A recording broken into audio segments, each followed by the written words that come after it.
And good morning, everybody. Welcome to the Pattison Ave Phanatics Show.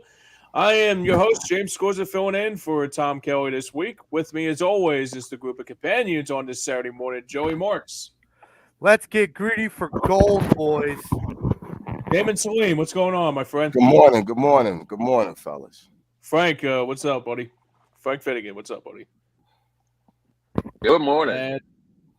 And we are looking to try to see if Game 7's on the bounce tonight. We got the Phillies hanging in the bounce to try to win game today and tomorrow, followed by the Eagles staying undefeated. Sixers lost a tough one last night to the Knicks. We'll get into that all in the next hour or so. But, Joey, where do we begin on this Saturday morning? Well, we begin with the Phillies. And Obvious. Yes, it's that big headline in town, even though, you know, if the Phillies weren't in the World Series, the Eagles would be the big headline in town. But we're going to dive into the Phillies first and foremost. We got Game 6 on the line tonight, and I want to get people's takeaways. Norm. I want to get people's takeaways. I want to get people's takeaways with what they might feel about this series leading into tonight. I'll start with you, Frank. We talked a bit off air, and I'll kind of throw it to you because you said you had some opinions. Do you have any confidence left in this Philadelphia Phillies team to possibly win this World Series? Well, you know, if I was to sit back and be clinical about it, and you look at it and you go, man, they don't match up. They just don't match up. Bullpens, but you know what? This team has us exactly where they want us. They have us all thinking, man, I don't think they're going to be able to do it. It's really hard. And that's when this team goes, okay, well, watch this. Hold my beer. And they do something crazy. Now, you know, they're in the game, so they have a chance. They're facing a pretty formidable opponent. You know, when I said back in, I guess it was early September, that the Phillies would get a World Series, you guys all chuckled at me. But I did say at the time they may not win. This is why. Because I didn't think the Phillies had enough pitching then to carry them through, and pitching is what's doing them in. Their bats are kind of doing them in too, but, you know, all good pitching stops all good hitting. I don't care what kind of team you are. And the Astros have an enormous amount of good pitching. But that being said, hope springs eternal. And, you know, as long as they have a live bat, they have hope. You know, can they get to the guy that shut them down last week? I hope so, because I don't think that guy was exactly playing fair. I think he was cheating a little bit. I think Valdez was using some substance in his glove. We'll get into that in a couple minutes, because that is a but very, I'm hopeful. Yeah, I'm hopeful. That is that's a very big topic of discussion leading into tonight's game. So we'll get into that a little later. Damon, where's your confidence at with this series so far? And do you still have hope that the Phillies can pull this off? Well, a couple things. Do I have hope? Of course, today is Game 6. If they win Game 6, as my coworker actually talking me into the other day. But no, you get to a Game 7, anything is possible, and we've all seen that through the years of baseball, particularly in the World Series. A couple things off of what Frank said about Valdez. I'm not buying that he used anything that they check at the end of every inning. I'm sorry, I can't. I'm not even entertaining that lane. I know people will say, "Well, I saw this with the hat and that." It's just too much. Here's what happened with the Phillies. The Phillies, after Game 3, when they went up 2-1 and they blasted 5 homers, it was phenomenal. And I would love to hear James's take on this. Mm-hmm. The Phillies were impatient at the plate. Right. Every last one of them, Harper included, was up there, Joey, swinging at pitches. The difference between this lineup and that's a great lineup over there, without a doubt. Yeah. But they're patient. Yeah. And you look in their faces, and they're waiting for their pitch. So at this stage in the game in baseball, patience is a must. and they had to start from the top. We could go, people go Valdez and Nola, the whole nine. Valid. Yep. But when it came to that bat, particularly in the last game, you have men on first and third, men on second and third. You have to buckle down and look for your pitch. The Phillies are very good, very, very good, and they're consistently good with getting the starter out of a game. They've done it all season through the playoffs and into the World Series. In this particular last two games, no patience. Hey, Verlander at some point was going to win his first World Series game. I get all that, whatever, but I still believe that had they been a little bit more patient, they might have had a different outcome. It's a great point, Damon, and I'll add into it before I'll go to James. When you have your most patient hitter last game being Nick Castellanos, and this guy doesn't get through 3 pitches at any given at bat, and he saw 18 pitches in 2 consecutive at bats. I said this on the Fightings final. I'm like, I think Nick's exhausted because he's never had those long of a bats, and I think by the end he's like, good grief, I don't know what to do. I don't know how to swing. Like, I'm tired. Well, the piggyback what you said, Joe. Joey Wood says the same things.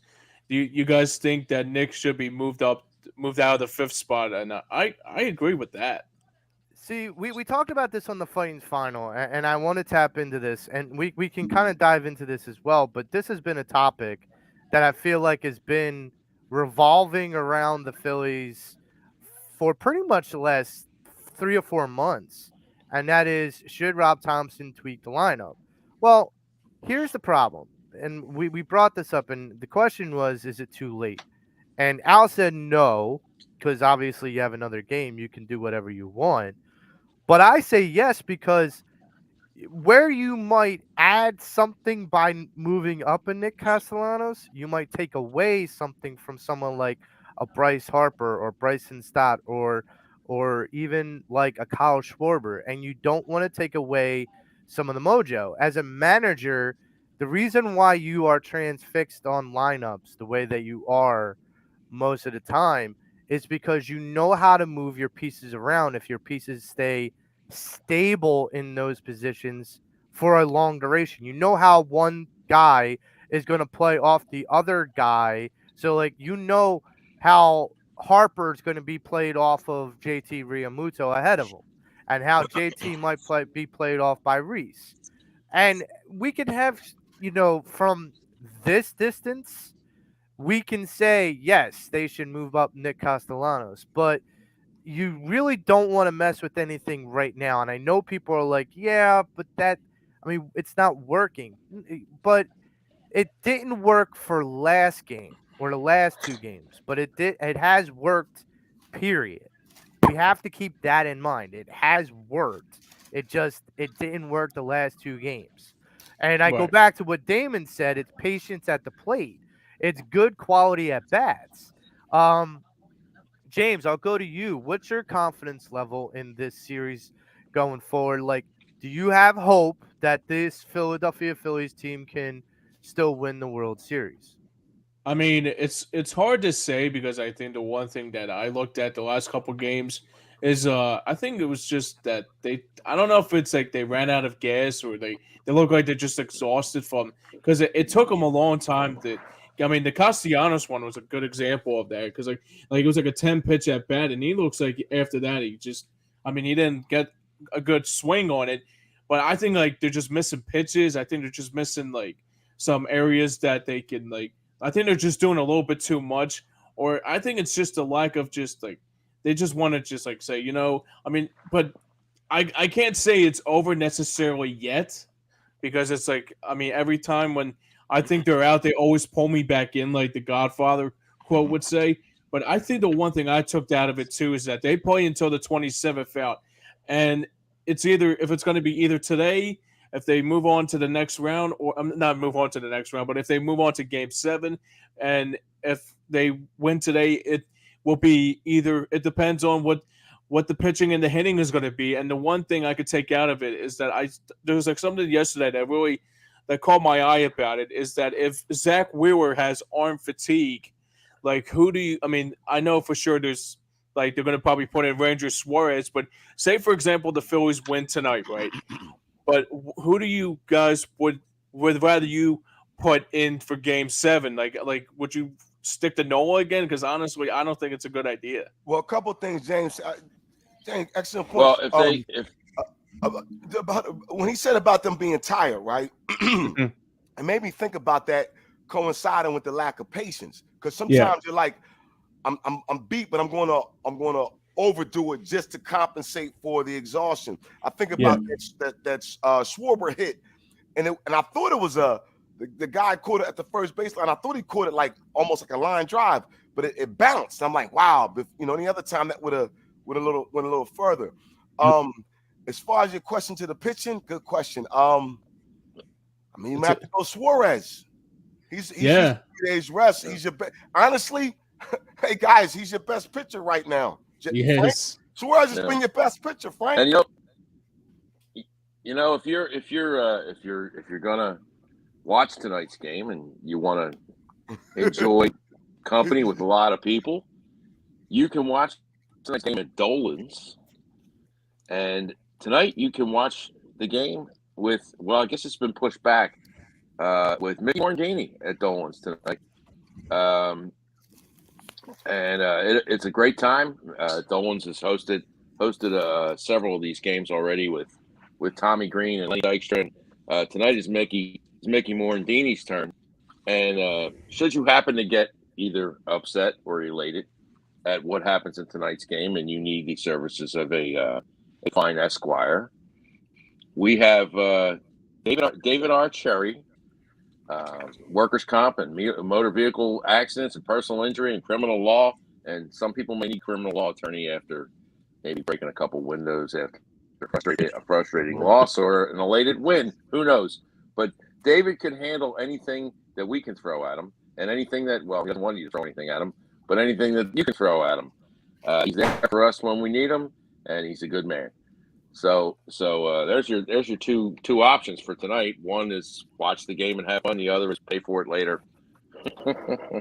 Very well said, brother. Well, so to kind of segue into the Wheeler matchup tonight with Valdez, what do you guys? What are your major concerns, and what do you want to see out of Wheeler tonight? James, I'll start with you. Well, I said it like in my beginning statement. I think the one thing you have to look at it tonight is that we need Wheeler to go back to Wheeler of Game 5. He has to go, like, he needs to have at least 5 to 6 or maybe 7 innings Well, to Game make sure 5 he of the goes. NLCS. Just to be clear, yeah. Game 5 of the NLCS, and the other thing too is that, like, if you want to force a Game 7, you cannot. I mean, you have to have Wheeler. Like I said, like if I know Wheeler has arm fatigue that he has a little concern about, and that's the one thing I was going to ask the question about. But if you can get him to go, let's say for example 6 innings tonight, right? If he goes 6 innings, I'll be like, I'm happy with that. Then the bullpen can shut it down, and we can put in Ranger for tomorrow night's game for that Game 7. But if he doesn't go, if he goes into like the Game 2 World Series, Zach Wheeler, it's gonna be a long night for the Phillies. But like I think his I think the arm fatigue is concerning more than anything. Frank, If he's got to get, in my opinion, he's got to go 16, 17 outs. Yeah. If he throws his first fastball in the first inning, it doesn't crack 97, he ain't getting 16 or 17 outs. He's got to be 97, 98 miles an hour because they're on it. They're on his fastball. And if he's throwing lower than that, it means his ball's not popping. It's not exploding. There's no electricity in it, and they know where it's going to be. So, and this team can hit, man. They can rake. So, if he can get us 16, 17 outs, the Phillies have to find a way to get to Valdez. They just have to be able to find a way to get to Valdez. And I think the only way to get to Valdez, first of all, he threw over 100 pitches in his last outing. So he's gonna get to the 3rd or 4th inning, and he's gonna suffer a little fatigue too, because I don't care how good you are, throwing 100 pitches and then coming back and pitching again, your arm gets a little weary if they work you. If they can get that guy up to, 60 pitches, 65 pitches by the end of the third inning, the Phillies are going to have a chance. They're going to have a real chance. Damon, what do but you they got to think? score. They got to score in the fourth, fifth, and sixth inning. Damon, what do you think? I was thinking the same number as James with in regards to Wheeler. I was thinking 6 innings, saying the same thing. Frank says 16, 17 outs, 3 times 6 is 18, same thing. So, few things with that. I agree with Valdez. He's, it's the World Series. It's a lot of baseball. They played a lot, no matter what. And the guys, to be honest with you, it's the series I kind of expected it to be. I never thought the Phillies would sweep. I never thought that they would, I didn't think they would win game 2. Game 3 it was. Game 4. Game 4. Yeah, and we were talking last week. I forget whatever. But I believe if they won to get to Valdez, kind of to Frank's point, have him throw some pitches. How do you get him to throw pitches, Joey? You have patience at the plate. You wait for your pitch. That's one. I also need Wheeler James. I don't want no nibbling tonight. I want people to go eat. Right. No nibbling at the table. I want you to throw. Damn it, go out. I would have tons of respect for you. You go out there throwing some pitches, especially if you have an 0-2 count. I'll allow you a high fastball, which you guys know I like to get a person out, or outside slide or whatever. But, man, you better go at him because this is it. This is it for you. So, Wheeler's not a nibbler. No, he's not. But what happens is he can fall behind Frank. He's not a nibbler. And sometimes he'll lose. Like, it just things go away a little bit. You know what I mean? To kind of chime into if his fastball's not working, he will nibble. But that's what I'm saying. Like, if it's not, you know what I mean? And it's like, To chime into what all you guys are saying. So, to kind of, my confidence in this series is contingent on Wheeler and tonight's performance. Because similar to what you were all saying, one of the things that I feel like Wheeler has to do is kind of go a little bit more simple. A little bit more simplified within his game. If you've lost miles, some RPMs and whatnot on that fastball, I think you have to play this game a little bit like Jamie Moyer. I think you have to pinpoint the ball, and it's not about overthrowing. It's not trying to blow people away. Listen, these guys, I look back at like what Thor did. Now, Thor is not the Thor of old where he's blowing by 99-mile-an-hour fastball. So he has to be able to put that ball in a spot where the batter can't get to it. So my confidence in the Phillies winning this World Series is really contingent on Wheeler's performance tonight. And I don't feel like he has to throw the fastball. I think he has to get it out of his mind that he has to overthrow the fastball. I think he just has to put it in positions, in spots where the Houston batters are massively confused. Jamie Moyer did it, and he did it well. And I still go back to that prototype because no one will ever he's the anomaly. He's the enigma in all of it because no one can understand how a guy like him who could barely get up to 90 miles an hour on a fastball, that he could be so deceptive. So if Wheeler's deceptive with his pitches and he pinpoints them in the right spots, he will keep this Houston Astros lineup off kilter. And I think that if that happens, you will get 6 innings out of him. And if that happens, I feel like there will be a better chance for the Phillies to win this game. Now, my confidence in the Phillies winning the World Series, if they win tonight's game and Wheeler has a good performance and you save a good bit of that bullpen, that opens up all chips, all hands on deck, all options on the table for Game 7. And it's 3-3. There's no advantage anymore for the Astros or for the Phillies come Game 7 because it's one game, winner takes all. And that's where you have to be mentality-wise if you're the Phillies right now. You have to get through tonight to get to that winner-take-all ability. And There's no tomorrow in that clubhouse. There's no For Yeah, the- that's tomorrow. what I There's was no saying. tomorrow in that clubhouse. That's why I was They're saying thinking about all today out. only. That's what Yeah. I mean. All out. This is it for you. This is your game 7. You met and you want to do a game 7 too. You know what I'm saying? If possible, or are you looking at game 7 or just one to win? However, you have to go all out. Everyone. Well, you Everyone. have to go all out. Thompson included. Right. Everyone. You have to go all out, but in that same logic too, With the simple. and I like that. I like that. you have to simplify what Wheeler does Mm. because overcomplicate. Look, sometimes a wheel is just round. When it's simple, it works. And sometimes with Wheeler, he needs to understand that he's a really good pitcher. He doesn't need to be the power pitcher all the time. And I feel like that gets over utilized. So let me ask you a question, Joe. A couple things off of that. I'll ask you, but one thing about this team, I will say, they are a loose bunch, which is good. So I think even after the no hitter, whatever, even though they lost, but still, man, y'all could have gotten bunt enough. You couldn't get a bunt that game. My goodness. But anyway, when you talk about Wheeler's pitching and doesn't have to be power, whatever.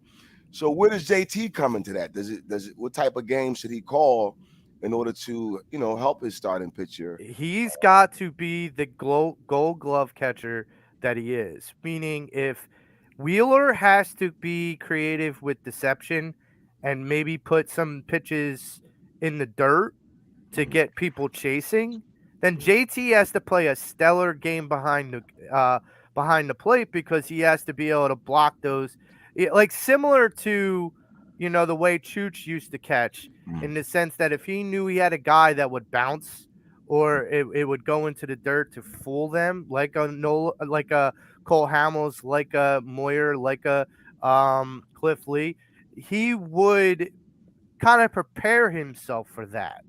He Right. would make sure that he would be able to be versatile behind that plate, and JT needs to be that tonight.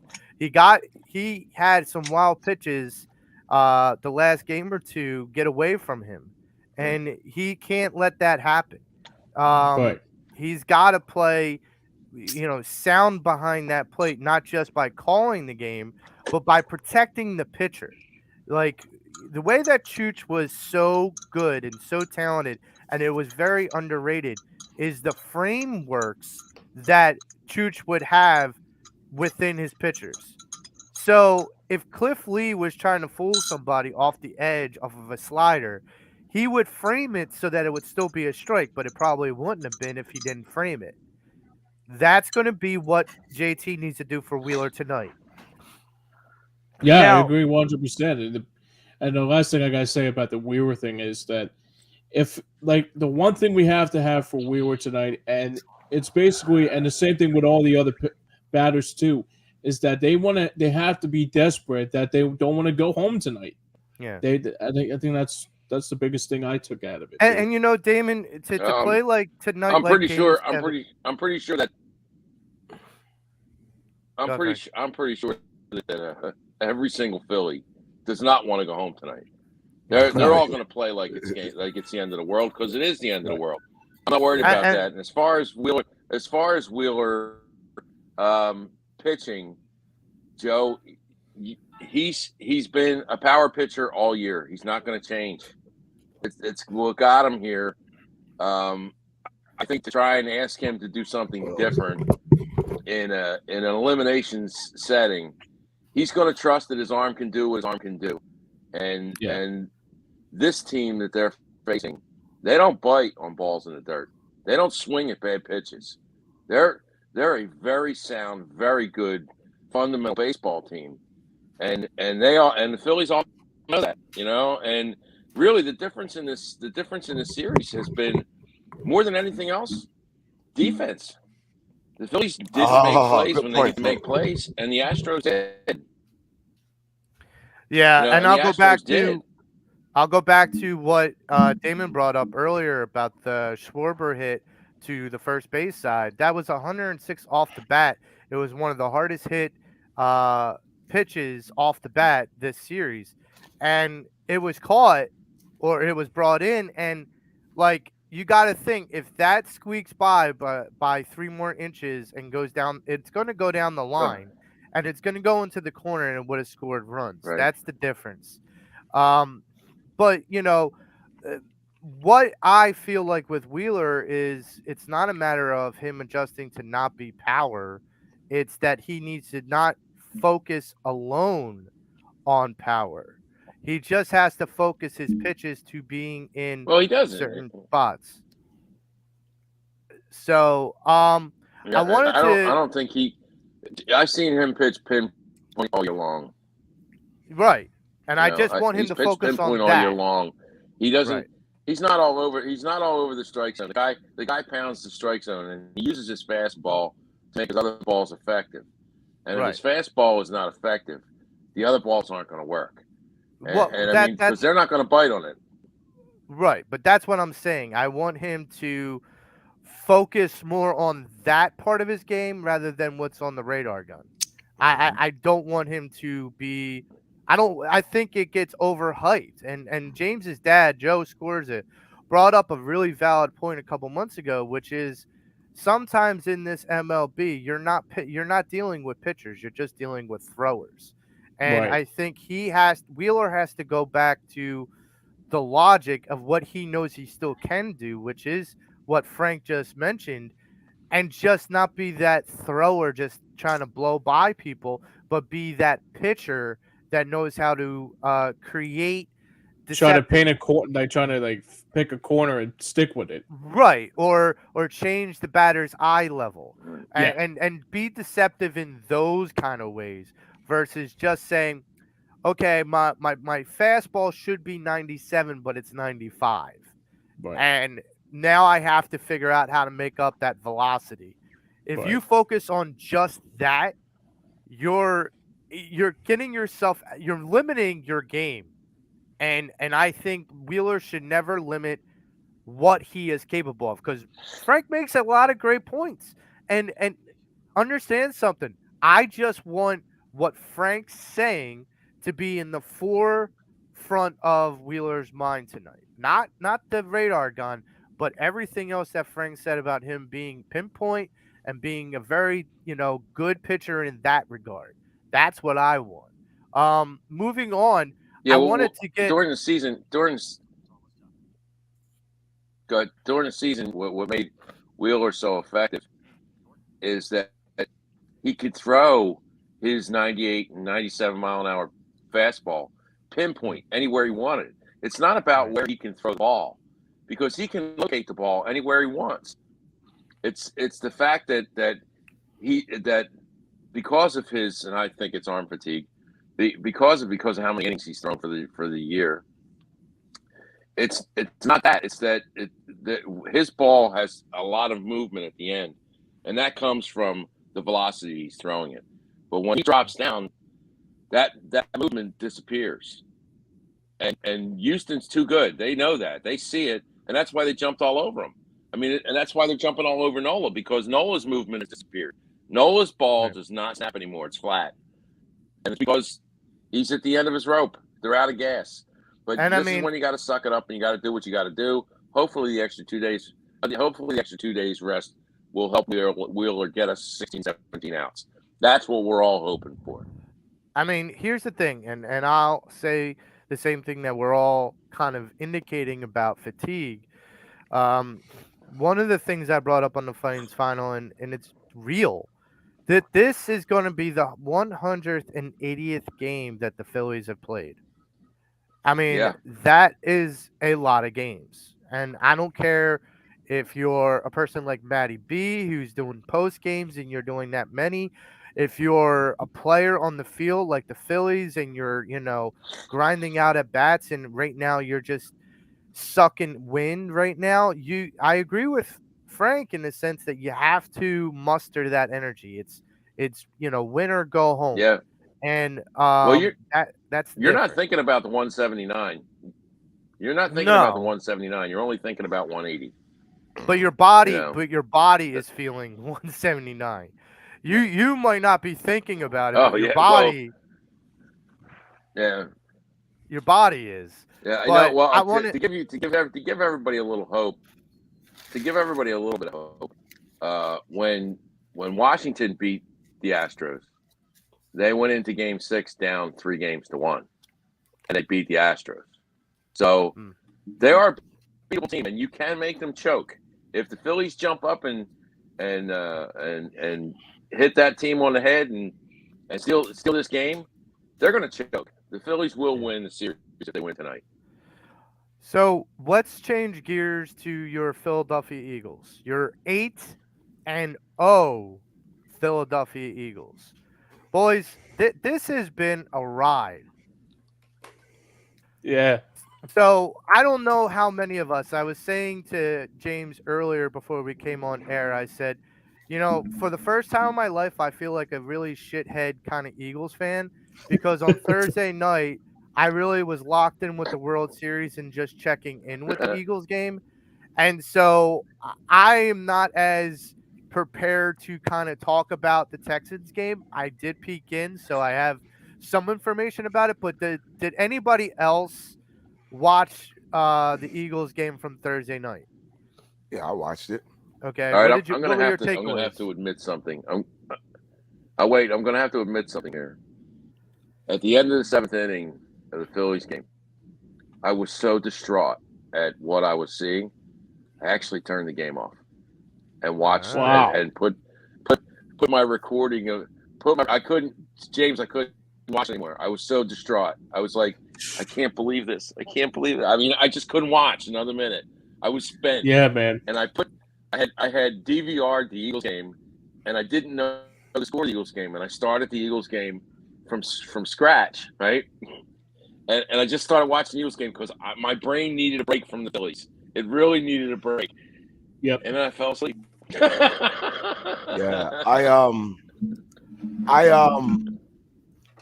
I watched. Well, so I'll share this with you guys. So I'm a little weird. Like when I'm watching the Eagles, and depending on I'm able to listen to the TV broadcast, but I'm also have Mike and Merle in my ear. I listen to the games like that. When I'm watching the Sixers, if I'm in my car, Tom McGinnis is definitely on. But recently, I'm able to listen to Caden Allah and have Tom on as well. So the night of the Eagles-Phillies game, everybody got Michael Barkham had to do Philly pre and post game. He couldn't do the Eagles. Amy Fadul does it. They moved 94 had to move Larry Anderson and Gretzky. Yeah, they moved to 10. I had to find them on the dial, and I found it was KYW 103.9. And then now I have Mike and Merle in my ear. I'm switching back and forth. I'm literally switching radio stations because what happens is during the World Series at the Sixers and the Phillies was playing, I had them in my ear, but I'm switching. So yeah, man, I was a mess, and I said, yo, this is crazy. Yeah. But I got through both. But that game, man, that was the no-hitter. Wow. No, the no-hitter was Wednesday. No, that was game 4. Let me go back to the no-hitter, fellas. Check this out. So Wednesday, and we'll get to them later, I went to the Sixers game. I was down there against the Wizards. Let me tell y'all something, man. It was so beautiful to see all of the fans, the Phillies fans, the Sixers fans. It was lit up. They even had the link lit up. And I said to my buddy Art, who I went to the game with, I said, man, I know the Sixers want their own stadium. They should have their own stadium, but they got to get a place down there. Because to be down there on Wednesday night and that was Philly sports to me. It was like, wow. I took a few seconds, Frank. I recorded it, and the people, and everybody was just, it was a beautiful sight to see. And I'm like, y'all gotta stay down South Philly, man. This is where it's happening. Yep. This is where it's happening. Get your own building. Find a lot over there, something to build on, Yeah, but it was crazy. Hey, speaking about Phillies fans, if you guys watched any of the post game nationally, I mean, I happened to wake up at I don't know what time I woke up, but they were doing the post game wrap up show on the Eagles game, and Kelsey and Hurts were leading the Eagles fans in "Fly Eagles Fly," which was awesome to see. what Yeah, made it it was. awesome was that a lot of those people wound up there from our buddy Vince over at Philly Sports Yep. Trips. A lot of people went down to Houston for that game. The stands were packed with people. I'm sure a lot of them are staying for tonight's game. That has been I know there's tickets available. I know there's that has been widely reported that they are but Vince at Philly Sports Trip. People like Vince and yeah. So he's got some more Philly trips we could all represent out there. He's got us going to Indianapolis. He's got us going to New York, Chicago, and Dallas. Those games are still on the card. You got the Birds tailgate for the home games. He's got some Sixers games coming up. I don't know the dates right now, but I know he does have some Sixers games coming up. But if you need to go someplace and watch our home team play, Vince has got a call. So call Vince at Philly Sports Trips, and he will hook you up, just like he hooked all those people up in Houston, which was awesome to see. They literally had a whole section of the lower bowl full watching the post-game show, and everybody was cheering. Yeah, my brother-in-law went. My brother-in-law left on Wednesday. Actually, he's supposed to cut my hair, but he's like, I'm going to the game. I'm like, man. So yeah, he was down there. I know he's supposed to come back today. Yeah, he was down at the game. So yeah, it was. It's nice. been widely reported that Is he staying for tonight's game? I'm not sure. I haven't spoken. I know he's scheduled to come back today, so I don't know. I don't know if he had changed his mind. Or it's been widely reported that cool. both PhillySportsTrips.com and other companies like Philly Sports Trips, they've all extended their weekends in Houston. So one of the things I was saying to James before we came on air, I said it would be kind of sweet to see like the Phillies fans outnumber the Houston Astro fans in Houston. It would kind of give a boost to some of the players in the Phillies. The other thing that I have heard is because I follow Brandon Graham on Twitter, BG will be at the game tonight, along possibly with Kelsey and Lane Johnson. There's no reports yet that if Jalen's going to be there. Now, it's been widely reported that Jalen is an Astros fan, which is fine because he's from Houston. Of course. Nick Sirianni. Yeah, it's his hometown. I can't fault him for that. Right. Nick Sirianni did not come back with the rest of the coaches, so he's still in Houston. I think their game.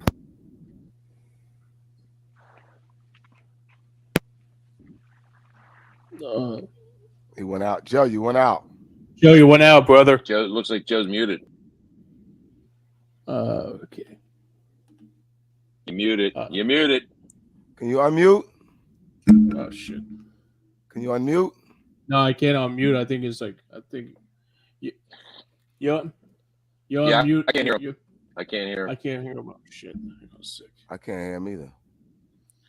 Oh, God. Technology. That's okay. Crazy. But so it could be his feed because he didn't look like he touched anything. But in any event, that would be so cool if Go ahead, Damon. No, I was just gonna say real quick, not to cut you. Can he come out and come back in? I don't know. Oh, there he is. Hello. There you go. You got me? There you go. Yeah. There you go. Sorry about that. I got so excited I pulled my mic out. Oh. So I mean, that's funny. Yeah, that's mic drop. Yeah. So I got so excited I pulled my mic out. I gotta write that down. Yeah. So, that's a good line, man. what were your takeaways? Now, my takeaway from what I heard about the Texans game is that the Eagles got ran on by the running back. Yes, they did. Yes, they did. Yes, they did. Without a doubt. Does that concern any of you? Yes. No. Jordan Davis was missing. Okay. JD was out. I was saying that too, Damon. I was saying that, JD you know, was He's out. gonna be missing for the next 5 weeks. Okay, but it's a short week. They're going to figure it out. They have guys that they actually brought in from the practice squad. Give them time to get the reps. They'll be fine in that department. Listen, Here's I think that, and this is human. This is human. What I'm about to say. This is the human in us. In 2017, the year Carson was on fire, right? It was like, my God, they were steamrolling over people. You guys remember? I mean, just gushing through people, right?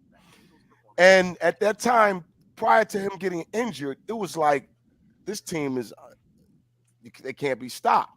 Moving to 2022, you're seeing the growth in our quarterback. And I've been on the show and I said, listen, I'm rooting for the guy. I need him to I need to see him get the ball out. Well, he's done that and some. And so no longer can someone say he can't read defenses. Flush that, as he would say. Yes. He's taking what the defense is giving him and he's getting the ball out. Something happened, James, on Thursday with the fumble. I saw it before it happened. It's the third time this happened with him and Kelsey when we caught the fumble. That's the first fumble they lost, by the way, this year too, Joe Frank. So they said he went to the offensive line, spoke to them, and he went to I always mess up. Stoutland, not Stoutland, the offensive coordinator. Steichen. Steichen. He went to Steichen and had a conversation. Came right back and executed the play. So I'm looking at this team going, okay, where can you be beat? Like, honestly, special teams, okay. Anybody can be beat. And I do have a trap game. I'll talk about it later. I do have a trap game, and I'll talk about it later. That's coming up later. Yep. Yeah, I have I'll share that with y'all. But when I look at this team right now and how they can just score on anybody, and people are saying that wasn't even their best game, and it wasn't. It was, but listen, it was a short week. They get an extended bye. You guys are saying people are hanging out in Houston, so now they'll get that recharge, man. Yeah, sky's the limit, man. Stay healthy, please. Stay healthy. This is the real deal. I'm concerned. I'm concerned about their run defense, but there's one way to eliminate that concern. Mm-hmm. And if the Eagles continue to get big leads in the first half, I don't care what kind of running game you have, you can't run the ball if you're the opponent. If you got to come back from a 3-score deficit at the beginning of the third quarter, you're not running. You're only running occasionally. You have to throw the ball.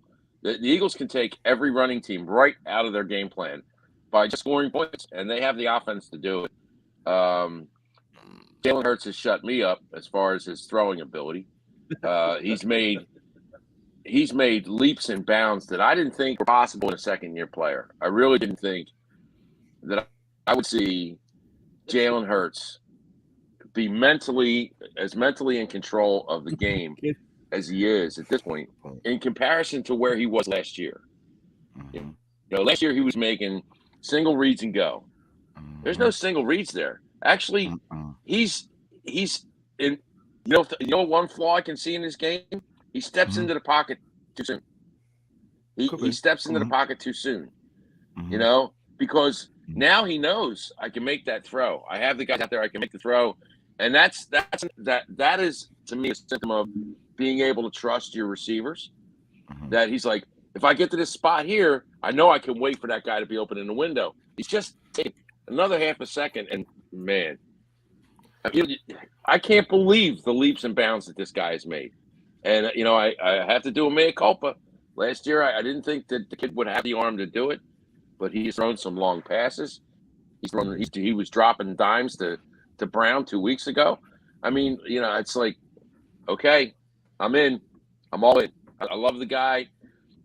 Sign him to the contract, as far as I'm concerned. Wow. So my question is, with this Eagles team being 8-0, and I kind of go back to a little bit of like what we've learned about this team in the last year and a half, 2 years. Is this a legit 8-0 team? Because keep in mind, a lot of the teams that they've played have losing records. So can we legitimize the Eagles team as a legit 8-0? Damon, I'll start with you. Yeah, and you know my feelings. You know, Joey, One Go ahead, second, Frank. Dave. 1 second. Sure. Hey, Joe, you know what? Say the Eagles do the improbable.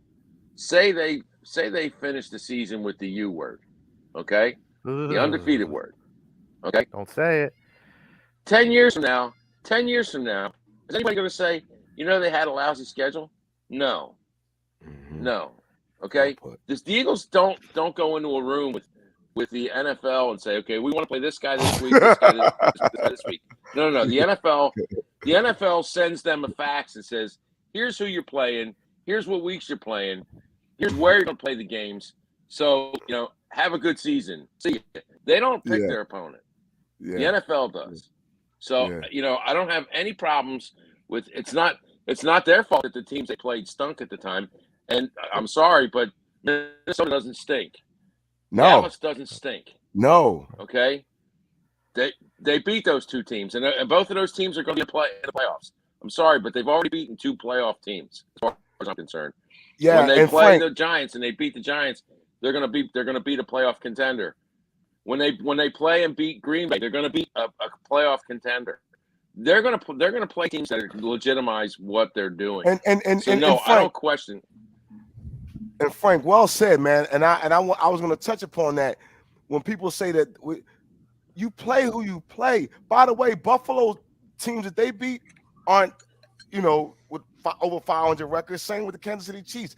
So when people share that narrative, and I'm not attacking you, Joe, by no means, it's not the first time, but it's like Frank said it best. They send them the facts. This is who you're playing. Oh, by the way, Detroit's not a bad team, right? Detroit.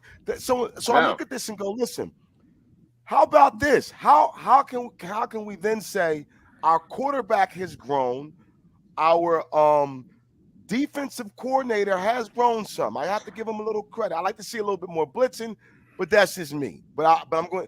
The defense have more takeaways than anybody. I ain't impressed yet. That's fair. No. I'm not impressed yet. I'm not. He's still not next to Jimmy Johnson to me, or he got a long way to go. Carson. But what I'm saying is I've seen improvement. I must acknowledge that. Yeah. The other thing is when you look at the offensive coordinator, right? The other thing that and Devon talked about this and Jamie and those guys, and good to hear him on the radio the other night and Bob Cooney, was that and this is understated, that Sirianni gave up play calling duties. And you go back to last year when he was asked about the defense, he said, I got to pay attention to that a little bit more. I believe he was planting the seed saying, I'm going to start looking at everything, right? Without telling us, but yet showing us. So now, and we don't see it. I'm sure he and Jalen, I know Jalen and Steichen talk or whatever, but you're seeing growth, man. So we can embrace that this team is built for now and beyond. So yes, they're legitimate 8-0. I would like to see a few more touchdowns to my man Devontae Smith. He's a gamer. He's a gamer because he's out there blocking, and I know his matchups, but I like to see a few more for them. And then the other thing is, and you guys know I wasn't a fan of the RPOs. This is something Frank says about Jalen. He's decisive. He's not even running as much, and he's handing the ball off to Sanders. Sanders is having a really good year. From a guy with 0 touchdowns last year to what, 6 or something like that, Frank? And he's steady. He's following his blockers. He's finally trusting his blockers. So for me, this man. I have my trap game. I'll share it with you later, but I'm like, we'll get to that next. Yes, we're legitimate 8-0, and right now I can't see anybody beating us other than we beating ourselves. James, what do you think? Before I go any further, I know this is all positivity and it's a great conversation, but Matty B is always Matty B, so he says fire Howie. I don't understand. Matty B, I don't understand it. Whatever Matty, I know you're listening, but after next Monday night, you're going to have to come on our show and man up, brother. They get to 10-0. I expect you to come and man up. Come on, Matty.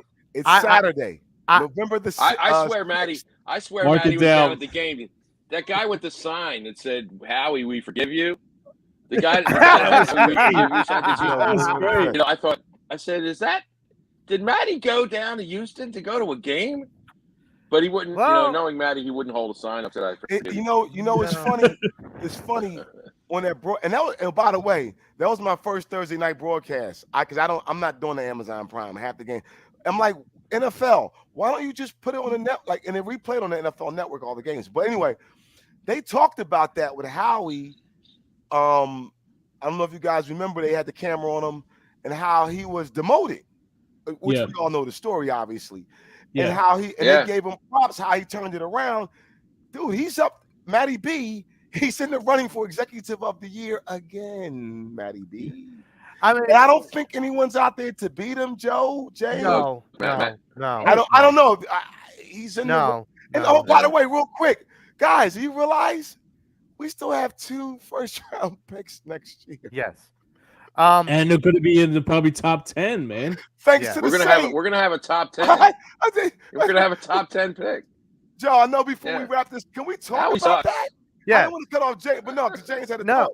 But I'm tripping right now, y'all. Yo, I'm tripping right now.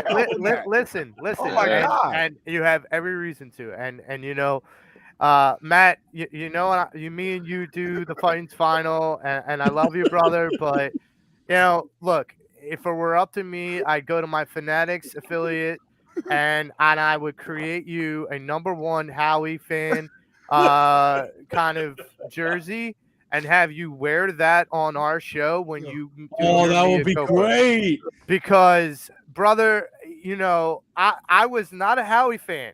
I have been, I have been on record that I was not a Howie fan. And I raise your hand, born again. You're born again. Just like I am on Earth. That's dope. The Howie water on him. Yeah, listen, I have turned to Kyle Quinn on the group text. I have turned to Kyle Quinn in person.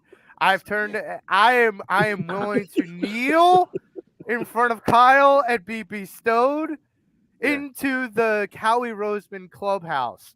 I have fallen on my sword about that because listen, this in my mind is the most amazing work that a GM can do in a short amount of time. I mean, he didn't just turn it around in 4 or 5 years; he did it in 2. And this isn't the first time he's done it in that short window of time. And so I go, what GM actually still has a job with the same organization after doing really a good job, then failing, then going through the James scores a, rant for new normal, and then come out on the other side still with the same organization and have the opportunity to do it again. And mind you, Joe, after I said that new normal thing, Doug got fired, Howie got Devontae Smith, and everything turned around after that very important day. Well, I kind of go back now to be fair, Howie has made mistakes. Okay, this is just being fair. He's made some terrible draft picks that were busts. He's made some poor financial decisions. But here's the thing, and this is what gets me about people that beat Howie up. If any of us had to walk through life entirely being judged by our failures, we would never make it through life. Yes. Okay. Right. Howie had failures. Yep. But Howie's having successes. Okay. In my opinion, you learn from your failures and you build on your success by learning from your failures. It's obvious that Howie has learned from his failures because great educator on the radio, I forget what writer said, they don't want to talk to Howie. The other teams don't want to talk to Howie because they know he's going to get the better part of the deal. He's become our Danny Ainge. Think about that.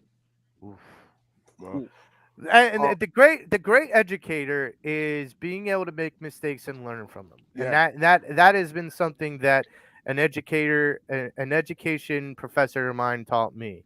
The great educator is making those mistakes but learning from them, because as an educator, as a human, as a person, you make mistakes. But if you learn from those, you educate yourself on how to be better from it. And Howie, I have read rode Howie to the ground and probably buried him 3 feet under with some of the mistakes Justifiably he's so. made in the past.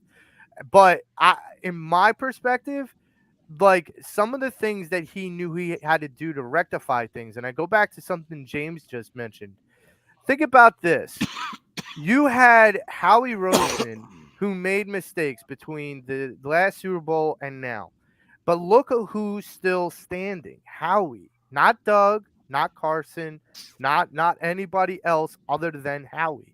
And there's a reason for that because Howie knows how to turn this team around, and he has. As far as the question at hand about this being an 8-0 legitimate team, why I came up with that was that question is because of what kind of happened to us at the end of last season. We played a lot of these uh, teams that, people are like, well, we're playing these poor teams. Well, they had And, bad quarterbacks. right, these bad quarterbacks, these bad teams, we're going to get trounced. And when we went into Tampa Bay, we got embarrassed. And for me, it was a matter of, okay, if this is a legitimate 8-0 team, then we're going to be better prepared when we go to the playoffs. I don't care if we're 14-3 or whatever. I want this to not be just a record that we enjoy for the regular season, but that this team translates the success for this season into the playoffs. And that's where I ask about legitimacy. That's why I ask that. So well, when here's something something that'll make you think about this, Joe. Where was their defensive ranking last year? Their defensive ranking was they were like 17, 18 in the league, maybe 19. They didn't have many turnovers. No, they weren't good. They've already had more turnovers this year than they had last year. The defense. Yeah, that's how they have more interceptions, and some teams have touchdowns. Yeah. Think about that. And you think about going back to your point, Joe. So the last time he turned it around in 2 years, they won a Super Bowl. I go back to, and I always forget the guy's name. You guys remind me of the lead scout when they caught that on film. I think he might have taken either Rager or somebody, and the guy got mad. I forget the scout. He was an older gentleman. He was in Donahue. It was Donahue. Tom Donahue. And they were like, oh no, I wonder if he learned from that, because word on the street is he's now listening to his scouts. Okay, that's the word on the street. And so you think about, Devontae Smith. You're paying him for a reason. I mean, that's the thing. You're paying him for a reason. But let's go. So James goes, which is an excellent point. Doug gets fired. He drafts Devontae, which was a no-brainer. You had to take the kid. That's what I'm saying. You got to get him some more TDs. But overall, the big thing we kept saying was this team is aging. If you think about the Super Bowl roster, there's Kelsey, Graham, Cox, Lane Johnson. It's like under 10, right? So he's not only improved the roster, he's applied youth, but you keep those veterans, those hungry dogs run faster veterans, right, in the room to continue to maintain the mantra. So as a whole collective, the organization is in a dynamite position. Let me go real quick. So the question was, depending on what Jalen does, we may need a quarterback. Box check, no need for that. I'm always for the mantra, because if you lose Bradbury, I'm going to start doing my homework and looking to these SEC cornerbacks. You might need to draft you one, Frank, because if you lose him, you still need somebody back there with Slay. I'm cool, and I don't want to jump the gun. We're only 8 games in the season. But just something to think about is get down the line. I'm touching that defense with a first-round pick next year. We don't need a quarterback. I'm going to tap into that. What I'm hoping is that New Orleans really, really craps the bed, winds up in the top 5. You got to keep in mind. If that happens, you got to keep in mind if that happens, they are out of the playoffs. You're playoffs. going to have a team that's going to want to. What's that? They are out of the playoffs. If they are out of the playoffs, if the Saints are out of the playoffs, you can imagine that they're going to, kind of phone it in for the rest of the time. It's going to be hard for any 3, 4, Well, there's no 5 win there's no teams. incentive for them to Joe. There's no They're not- incentive for them to tank because they don't they're have not- a first round pick. No, I know, but there's no So I don't- incentive I for don't them to win if they're only a 4-win team. By the way, how do we get that pick? I forget. Well, I mean, I get that. But I think we got it from AJ, the Gardner Johnson trade or the AJ Yeah, Brown no, trade. it's the Carter Johnson. Got it. Carter Johnson. yeah, Gardner Johnson. I Gardner think Johnson. Howie just went down to New Orleans and he stuck a 9 in his Oh! face. Give me your first round pick and No, left. Damon, No, that pick Stuck him was up a front. trade when we Huh? traded down with the Saints from last draft. Oh, from last year. Yes. Right. And last Yeah. that year, was a Right. that was a Oh, swap. okay. when we That was traded down a to get pick AJ swap. Brown, and then Tennessee. That's how we got. Okay, That was a whoa. pick Gotcha. swap. Dude, that's So- a two. Dude, that's a 2-hit. That's a Yeah. 2-hitter because you get AJ Brown, Right. Yes, and you got a chance to move up into the top. Howie 10 sucks. Oh my goodness gracious. Howie sucks. So, but so to piggyback what you said, this is what Matty B said. He said he's a fraud. He can't He's a fraud. He can't draft and he strips down and builds the team through free agency and trades. You can't sustain and winning that way. He's trying to catch lightning in a bottle year after year. Fire Howie. And also he says, if when it happens, I will come on and probably exercise my Fifth Amendment rights. Okay. all right. So All can right. I, will not. can I That will just- not be acceptable, Matty B. I am Can not I- taking that. That is not a paid bet. That would be a welter bet. Welter Can I, bet. Not happening. can I go in on this because I know I'm going I to be will talking haunt to you Matty B in your later. dying days. I'm going to go in on this because I'm going to be talking to Matty B later. But for right now, Matt, you're on my show. I'm going to put you on blast. You want to come out, this angle, I will retaliate with my angle. Listen, Bradbury, 1-year deal. Hey, Understandable. you know what they say about Kaiser the Fifth White, Amendment? 1-year deal. You Understandable. know what they say about the what? But let me go into A.J. Brown, multi-year deal, all-star, probably one of the best receivers in the league. Let me go into another perspective. Darius Slay, probably one of the best corners in the league, solidifying that secondary. Let me go even further. He went into the draft and drafted a stud in Jordan Davis. And then, oh, by the way, Jacoby Dean.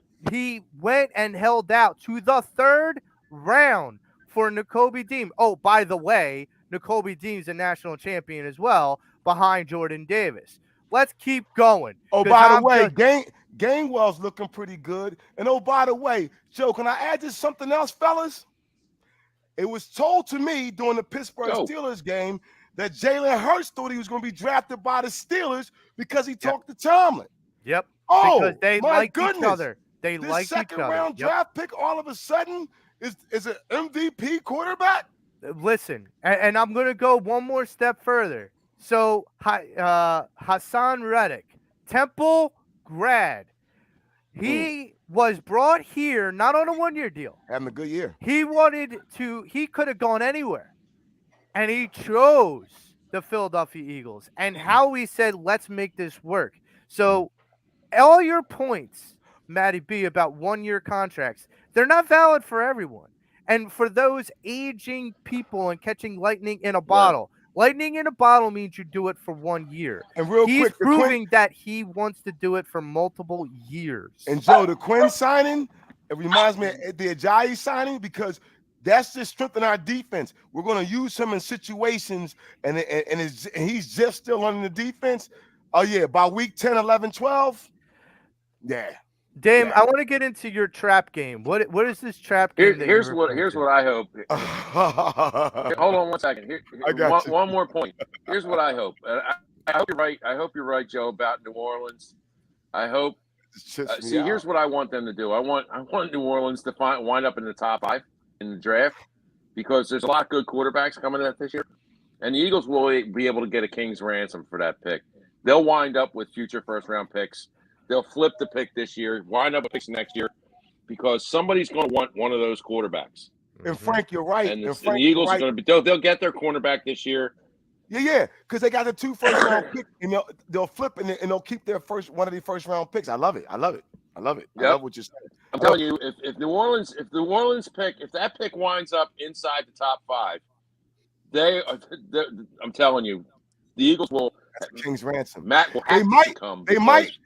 Howie is going to flip that into so many picks. It's not even going to be funny. They might get a first. They'll probably get a first next year, obviously, or whoever it is trade down and get their first. Get 2 second round. Oh, he's gonna have like that. He's holding. Oh my! I don't even want to talk about it. So into the trap game, right? Yeah. So I have this thing about a team not winning before the playoffs. This is my own little superstitious. I'm not superstitious, but my own thing, my sports angst, whatever you want to call it. So I'm thinking we come off the bye, our mini bye. We play the Commanders Monday night. Yep. Monday night. Right. We go to Indianapolis. I think the legs might get a little bit. That might be our trap.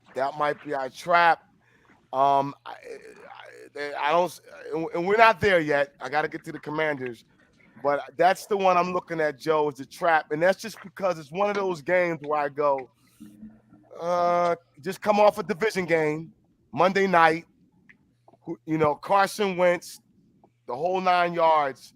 There's some emotion. If in fact they lose that one, I wouldn't be surprised. That's the trap one I'm looking at. That's the one I'm looking at. See, now, if only reason I say that real quick, only reason I say that because if in fact, James, I'll let you go. If in fact we have everything locked up, Joe, right, by Christmas Eve, that Cowboys game, now I know they'll play them, but it probably won't mean nothing. So if we were to lose that one, you know what I'm saying? But that's the one I'm looking at is that trap. It's that Colts game, and then from there getting back on the tangent and then locking everything up. But yeah, that's what I'm looking at. Well, if they hadn't benched Matty Ice, you'd be right. But their quarterback situation is in flux, Dame. That team has no direction right now. And you were right. I was looking at that. I thought that Indy game looks like a trap. But right now, that team don't even they can't even tie their shoes. Fair. No, so I'm not worried about Indy. Yeah. So you mean to tell me that Indy could be starting Nick Foles? Oh, I forgot about that. What's that? Oh my. So do you mean to tell me that Indianapolis could, for the Eagles game against Indianapolis, they could start Nick Foles? Could be. Good point. If that's, I think they went with the young guy, didn't they?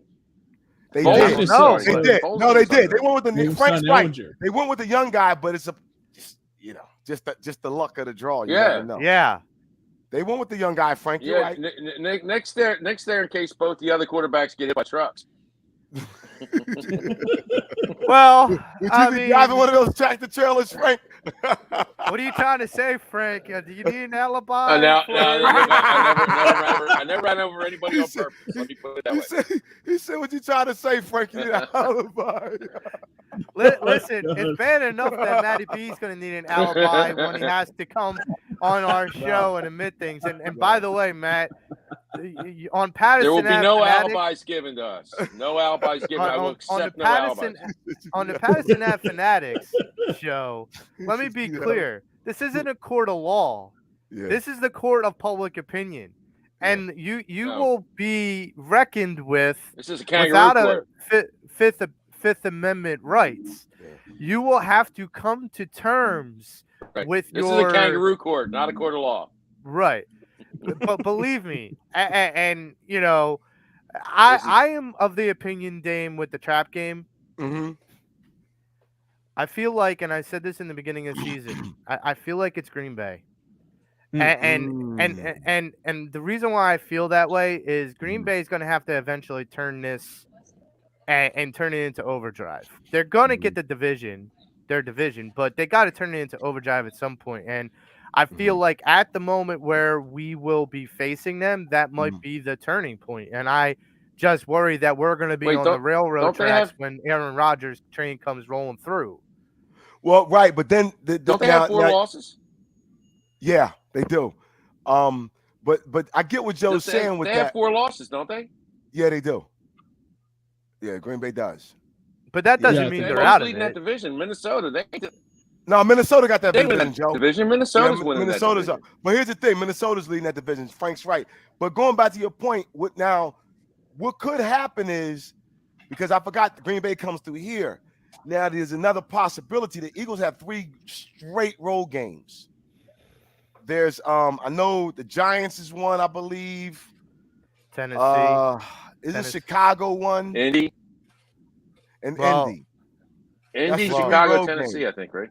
And Tennessee, yeah. Yeah. Tennessee. I think It's Tennessee. Chicago. I think it's like Tennessee, Chicago, or something to that effect. No, I think it's Tennessee, Chicago, and the Giants. Yeah, I think somewhere that's around right. that same. Yeah. And see, now that could be the one, because Tennessee has a good defense, and I don't care what the division games are division games to me. I'll Tennessee stand could by be the that. trap. And Derrick Henry's a pretty good player too. I mean, that's gonna be a little bit. That's gonna be a little bit steep. Pretty good. It might be. It could be Pretty one of. good. And He's again, the I'm best not running back wishing in the for a league. loss.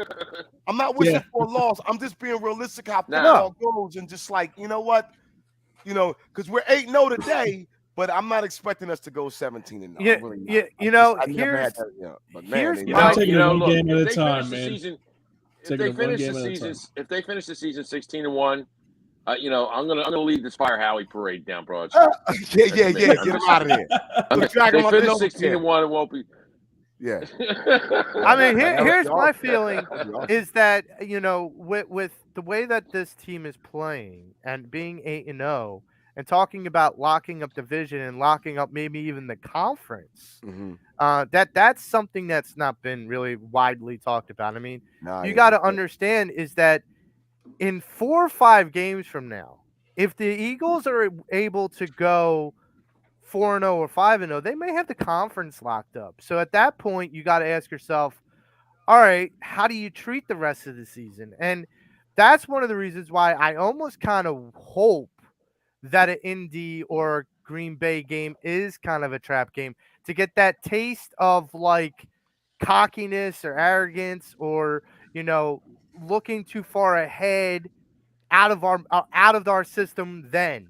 Because if it happens in week 13 or 14, then I feel like it's too close. Then you're taking the next 2 weeks to figure out how to get back on track. I'd rather know that, and figure that out in week 10 or 11 versus 13 or 14. And I mean, that's just my point is that this 8-0 team, I don't want them to become illegitimate to their record. I mean, let's go backwards a little bit in time. And the New England Patriots back in when they were thriving with Brady and Belichick and they were like 14 and whatever, like almost undefeated. Like this is, and they lost in the Super Bowl. They were undefeated that year. Yeah. They lost in the Super Bowl. Yeah. Yep. They lost to the Giants. They went 16-0. And then at that time 2-0 in the playoffs, 18-0, and then they went 18-1. Yeah. And that's the difference is that I don't want the record for this season to overhype what we are really capable of. I want to know that we can face legitimate competition. Yeah. And do the same things to those legitimate competition as we're doing to these, bottom feeding teams. I want to come in, and as much as I'm saying Green Bay's a trap game, I want to come in and railroad Rodgers. I really do, because then it shows me, regardless of how bad or good their team is, and this is one of the reasons why I say they're going to have the division. There's a difference between Minnesota and Green Bay. Minnesota's got Kirk Cousins. He's going to choke at the end of the year. Just like the Mets choked at the end of the year. He's going to choke. He's going to choke. Aaron Rodgers thrives when it comes down to getting into the playoffs, regardless of who he has. Okay. Him and Brady are very interesting quarterbacks because they don't need to have like the Randy Mosses or the, big time superstar receivers. So do you think when I look go ahead, Frank. When I look at the Eagles' schedule, and I look at the opponents that they have in front of them, what I have to consider first is who's got the defense that can adapt and beat an offense that is chameleon-like in its adaptability because the Eagles' offense is chameleon-like. They can go, okay, you're not going to let us run, no problem. We're going to beat you with the pass. Okay, you're going to take the pass away, great. We're going to run the ball. You know, you got our quarterback. You've got our wide receivers temmed in, and our running back in, no problem. I'm the quarterback. I can gain 100 yards this game and score 3 touchdowns. The Eagles are so unpredictable. I only see 2 defenses in this league or in the NFC that could cause them roadblocks, and that would be Dallas and San Francisco. And I only see one defense in the AFC that, and they wouldn't have to worry about them until they got to the Super Bowl, is Buffalo. They're the only 3 defenses I can see with the way the Eagles' offense is constituted right now could stop them. They're the only 3. And I don't think Dallas can beat us because I don't think Dallas has enough to beat us right now. I think we're a much better team and we're a more complete team than Dallas is. And besides, Dallas is really good, but they're really stupid. They make really stupid mistakes. And by that, I mean they get the bad foul. But they're very good. They're a great team, but they make stupid mistakes. They're not. And I'll go into what Damon was saying is that the next time we face the Cowboys, the season might be well in hand. And, I feel like if that's the case, we can play a smarter brand of football and kind of let the Cowboys kind of just wear out. It's that this season, the way that it's extended because Joe, of the if we get to that, if we get to that Cowboys game and there's still a goose egg in the L column, I don't expect the Eagles to roll over. I expect the Eagles to grasp greatness. I would be disappointed if they did. If they got to that point in the season and they still had a goose egg in the L column, I want them to go for it. I want it would be a perfect shut your mouth to every single Philadelphia-born Dallas fan if the Eagles got to the end of the year with a goose egg in the L column, including the Super Bowl, and every time a Dallas fan, we got 6 rings. Well, we were the greatest team of all time. To shut your mouth. That's what I want the Eagles to do this year. At this point, I want to be able to say we're the greatest team of all time. Shut your mouth. Your 6 don't count. We're historic. That's what I want. That's what I want the Eagles to do. If they get to that point in the season and they don't have a loss, I want them to go for history. That's a good thing to have. Yes. Your thoughts? So we're yours. we're gonna go and switch gears to. Hold on, real quick. Go ahead. Before I know we get to 6. So it's safe for the conversation. Maybe we'll leave it for next show or whatever.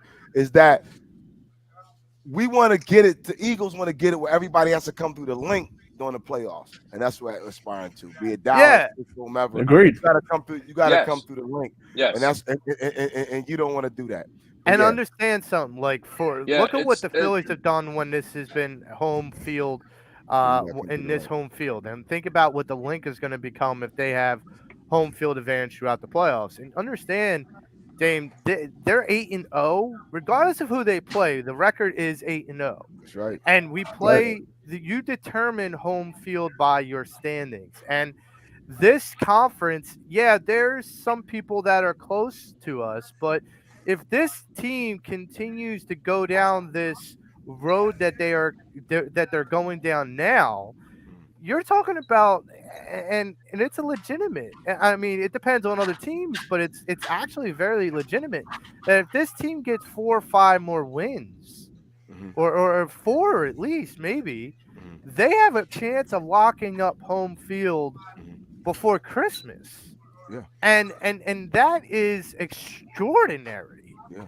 And unprecedented, I would say, in Eagles history. Now, that being said, I don't want to put the cart too far in front of the horse. No. But to think that way is an interesting parallel. But I want to change gears. They can go. Go ahead. So I want to change gears to the Sixers because I want to, I think we have to, kind of end this show with a little bit of fire. And I don't just mean fire Doc.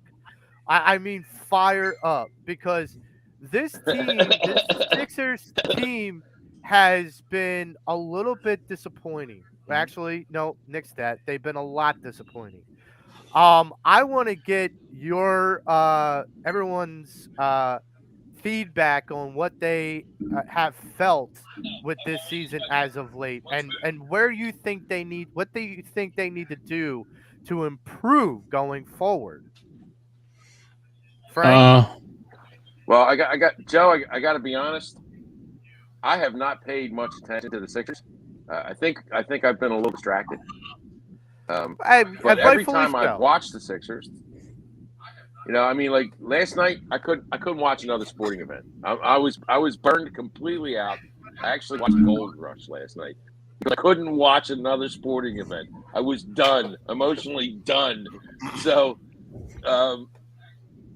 Sixers concerned, when I have watched them this year, they looked really slow, and it's not something I'm used to seeing with the Sixers. They look really slow in their transition game. They look really slow in their ball movement, and that is a recipe for disaster. They better find a way to fix slow because they look slow, and I think a lot of that is Doc. Damon. Hey, before we continue, let's talk about our lineup. One second. Hey, James. Yeah, I got it. Our lineup, man. We got on Mondays. We got Sixers. Yep, we got the Sixers and Wizards post game. Look at this lineup. The Edge of Philly Sports and the Painted Lines lineup is incredible. I mean, look at that schedule, guys. If you can't find something that you want to watch or listen to, then you're just not a sports fan.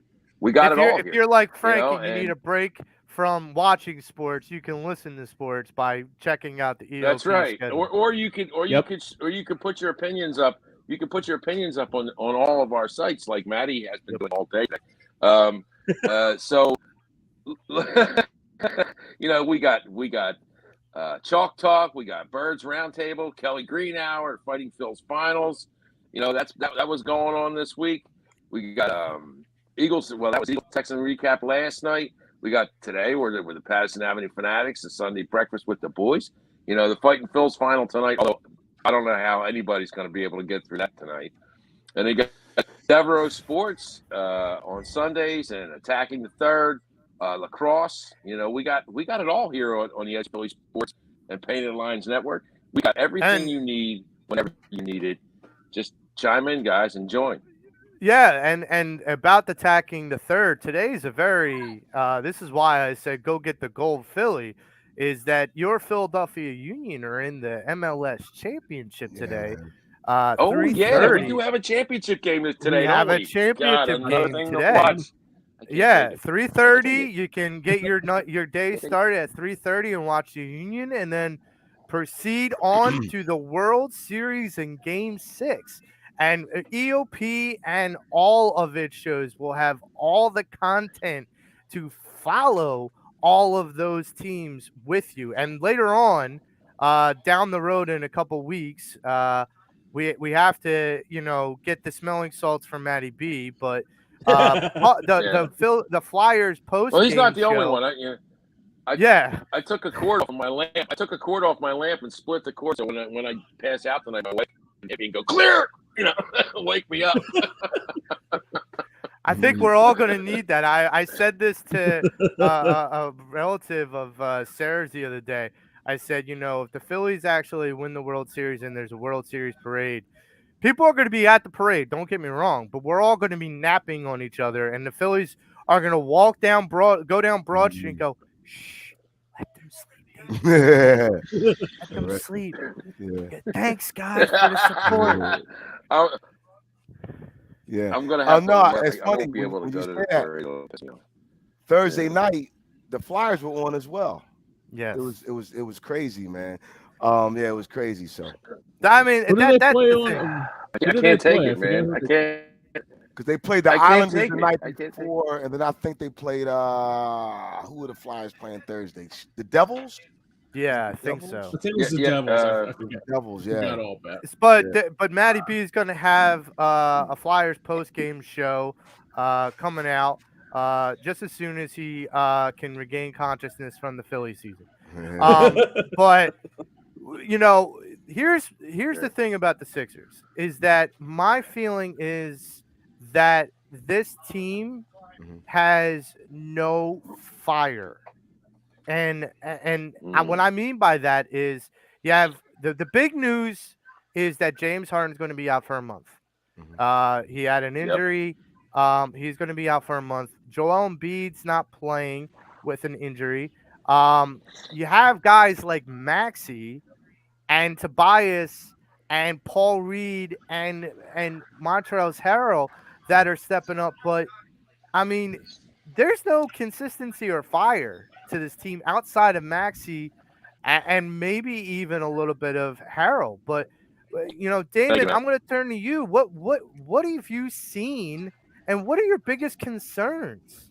Um, a couple things. One, I start out with my 20 games. I assess them really at the 20 games, but that doesn't mean I don't watch. I've been watching, been to a few games. I was at the Bucks game, which is the second game. Closing in on that 20 games. Well, Closing in on it. they're 4-6. They're Yeah. 10 games in. Yep. I disagree, Joe. There is fire. Their young kid Melton is a steal. He's a damn good defender. He's on the ball. He can score. He passes well. I like he and Maxie in the back court. Um, they won 3 out of the 4 games on the road trip, which is really good for them. The ball was moving. They were running. They were literally Harden was pushing the ball. When you see Harden running and pushing the ball, that's a good sign. Um, perhaps they need to improve. They should I wish they should have beat the Knicks last night. They were up 10 with 6 and some change. Um, they're turning people over defensively. They had like 14 or 15 turns against the Knicks last night, and the other night they had about 16 against the Wizards. So I again, come 20 games, I'll see into that. Embiid is out because of the flu. Hopefully he'll be back Monday against the Suns. Harden's going to be a big loss, and Doc said it best last night. Two of your closers is out. That's tough. Maxey had a decent game. I didn't like the 29 shots he took because I thought some of them could have rushed. They had opportunities last night, but I say this to you and I because my brother. I go through this with my brother, another good friend of mine, Darren. Everyone wants Doc. Not everyone. A few people want Doc Rivers fired. And I'm like, if you want your coach fired, that means your team is bad. I don't want my team to be bad. This is his 3rd year here. This is the best roster that he's had since he's been here. Come April, hold up. Come April, that's where he's going to be tested. If they don't get out the second round, what happens now? Milwaukee's 8-0. Okay, great. I've learned in basketball yes, you have to go through the season. The regular when people say regular season don't count, that's bullcrap. It has to count. That's how you get your standards in the playoffs. Right. But in all fairness, this is a new team. This is a whole new like Korkmaz and those dudes are 3rd string right now. Shake Milton's like barely 3rd string. So he's incorporating a whole new roster. House wasn't playing last night. Had he played, I think that would have made a difference because these guys are playing defense and they're athletic. So I think that for me, just how I look at things, I can't advocate for my coach being fired. I just can't. I can't do that, especially a guy in his 3rd year that his team has been winning. No, they haven't gotten out the second round. I get that. I get everyone's frustration. I get everyone's angst. I get that. But the season doesn't start and end in November. So I have to play it out, and I have to see these next 20 games. And they need to win these games even without Harden being there. Hopefully Embiid comes back Monday and Maxi's playing to his level, and they can get and improve that 4-6 record. And here's the thing, and I get all your points, and I was on the show a couple weeks ago, and I said fire Doc because it was really infuriating, and one of the reasons why I feel that way is all your points are valid. All your points are valid. However, that's why you have training camp. That's why you have preseason. You're supposed to get these guys to gel. And whatever and however it works, that's how you have to do it. And as a coach that Doc is, he should be more apprised of how to do that team building a lot quicker and how to get that. Now, I'm not saying I expected them to be 8-0, but for you to say, okay, replacing the coach means that the team's not playing well. They're 4-6. Mhm. That's not a good record, and it's not the record that they should have at this point with some of the teams that they've played. Mhm. I mean, yeah, I get it. They're playing quality teams. The Spurs aren't as bad as the Spurs were expected to be. And the East is just a stronghold. I mean, the East is what the West used to be. So I get it. But I'm incredibly disappointed because yeah, with all the depth, with all the things that, this team has, Mhm. Doc needs to be the voice that everyone needs to hear, and it's about scheme and because if these guys all have talent, and we know they all do, if they have that scheme, and I go back to a part of that scheme that's missing, that Dame, you preached and you preached and you preached, and they haven't done, and that's ball movement. Okay.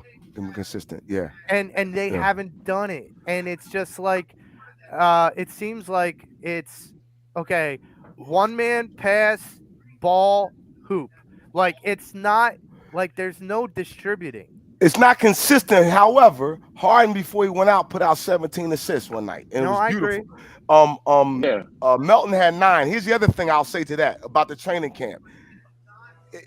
It does take time, Joe. But here's the thing: I go back to the first year LeBron James was with the Heat.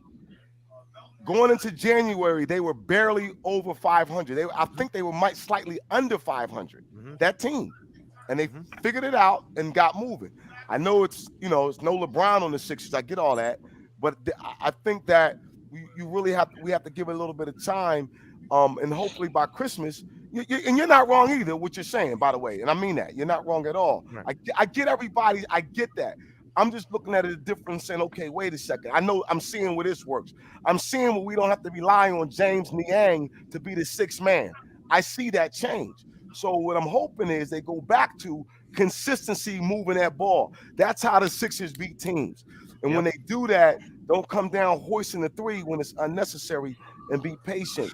I still would like for them to pick up another point guard, and I'm still open to them signing Carmelo Anthony. And I'll leave it at that. Yeah, and look, I get What? that people are like, why would you want to bring in Carmelo? And I'm like, give me a quick 12. Why wouldn't you? And the guy is a consistent producer, even with limited minutes. So he accepts the limited minutes and he produces when he's on the court.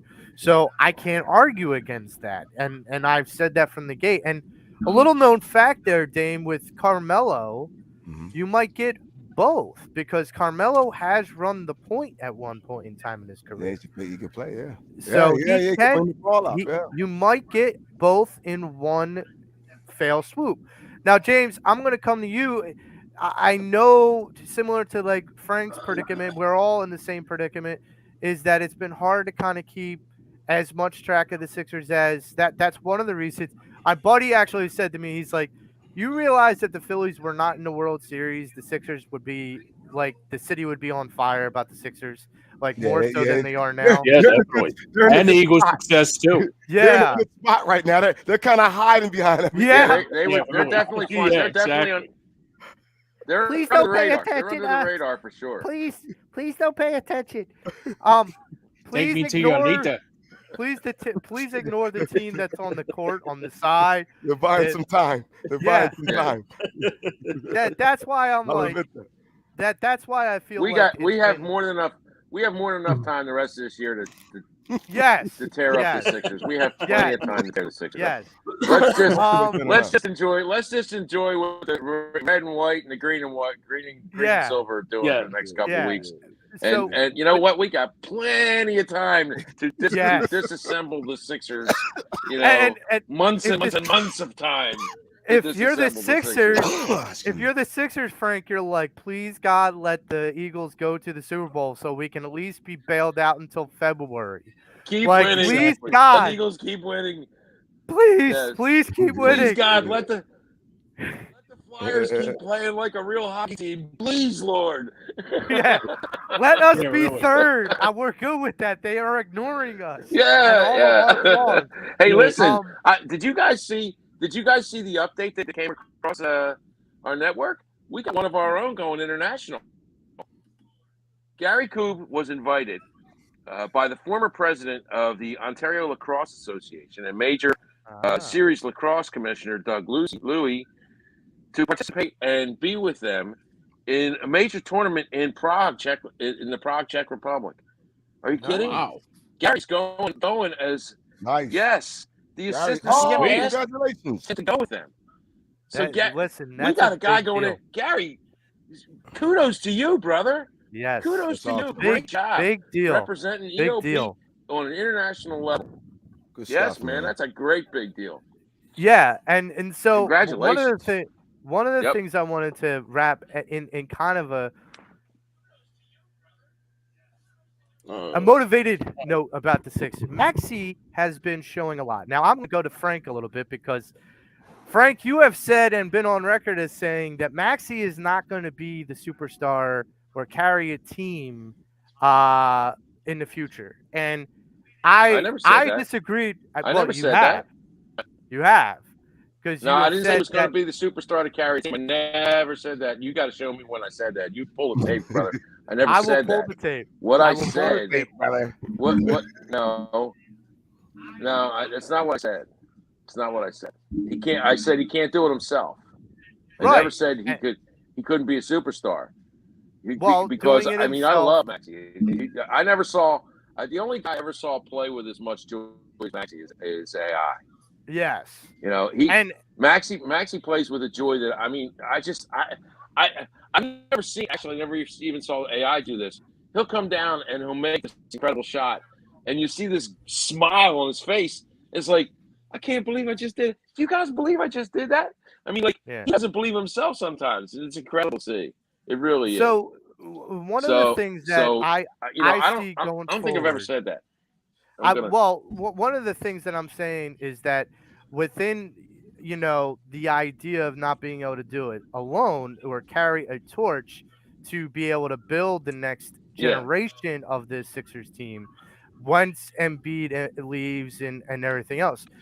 Maxey's going to be the guy. Like, he's going to be the bridge, and whether or not he can carry a team for a year or two until you get those pieces in place. He's going to be the torch carrier for the organization. Yeah, he's going to be. So one of the questions that I have for you guys is this: what parts of Maxey's game, in order to be that consistent torchbearer going forward, what do you still need to see out of Maxey to improve to get to that level? Dame, I'll start with you. What do you think Maxey has to do to kind of round out his skill set as a superstar in this league? Obviously, his work ethic is awesome. Stay consistent, but it's time for him to start getting calls. At that game on Wednesday against the Wizards, and Doc talked about it. And just being there and sitting where I sat.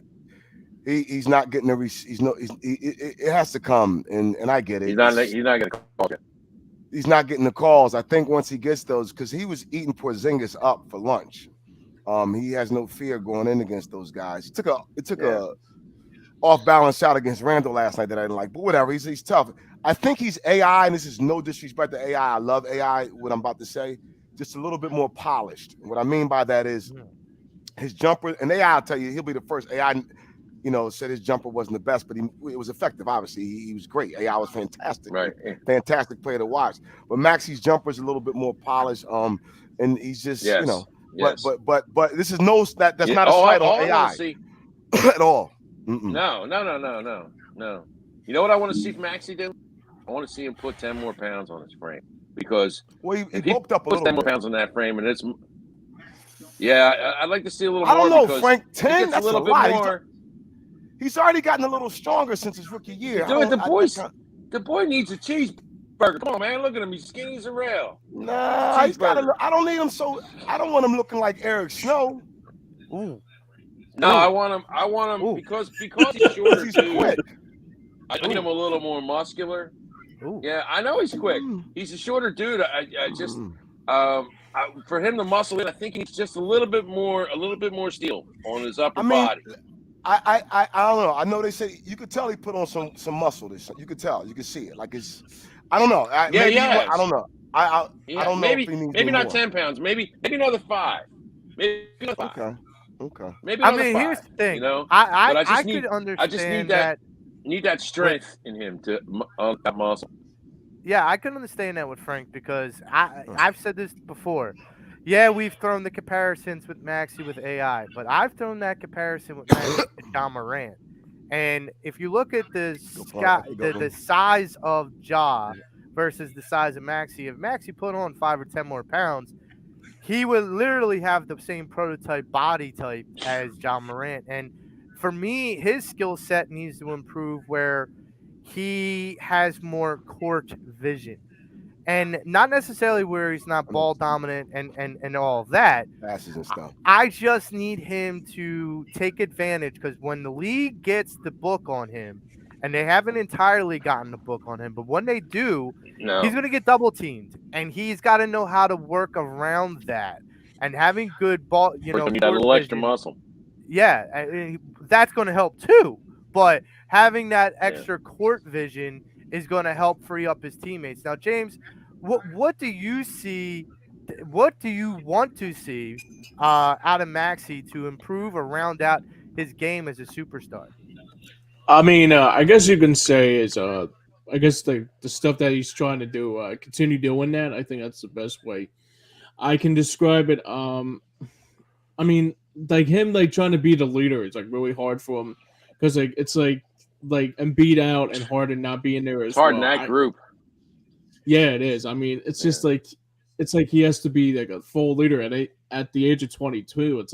It's kind of like a little bit like a Carson Wentz kind of effect, like too young to be the leader. You know how they had Wentz back in the day was like LeGarrette Blount said he was not necessarily a team leader, but I think one of those guys could try to teach him to be like a leader is probably like PJ Tucker or maybe Montrezl Harrell or probably like the veterans can help him try to be that leader for the people like, for example, Embiid and Harden being out for an extended period of time. And I mean, that's a great point, James. And I could speak from the only part of the short guy in the room. That when you're the short guy in the room, sometimes the tall guys, you're not always the loudest voice. Unless you're like Sproul. The only part of you're like, that needs work. Guys, I have a suggestion. And the only part of Maxey's game.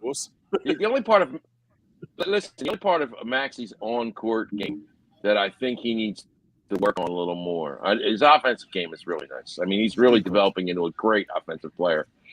I'd really like to see him work on his defense a little more. That would round him out to superstar status. If he became a superior defender along with his offensive game, we'd have the next great superstar in Philadelphia in the next 10 years. It'd be awesome to have. That's a good point. His defense, however, this is the positive thing about that, Frank, and I agree with you. He's willing. He's literally willing to try and to be a good defender. Oh, and when he and Melt yes, he is. And when which is good. So that's good.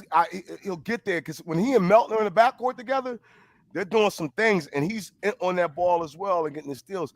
I would say this about him too, man. He's he's 22.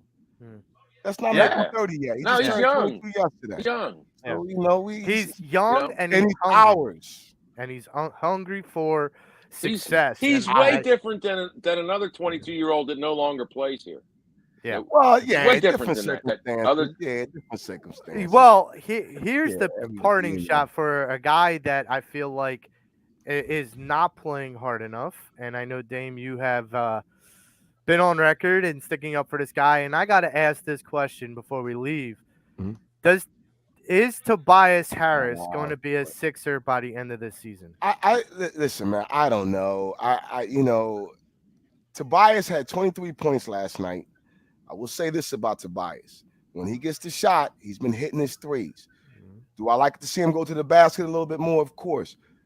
Again, when you have two ball dominant dudes, both scoring, one's 26, one's hitting 22. You got another young guy who we just talked about hitting 21. Where's his shots coming from, guys? I mean, let's be real. It's only one basketball, and I know everyone's. I've been past the contract the day he signed it because I understood that contract. I understood, but I also knew, and I'll stand by this with this guy. He's consistent, and this was asking of him to do.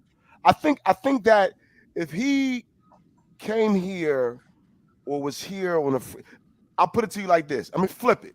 Let's say he was on another team doing what he did with less money and he came here, everyone would be ecstatic. Right. And I say that because the guy is healthy, he goes out there, and he gives us what's needed. Last night, you had 2 of your top players out. He gave you 23 points.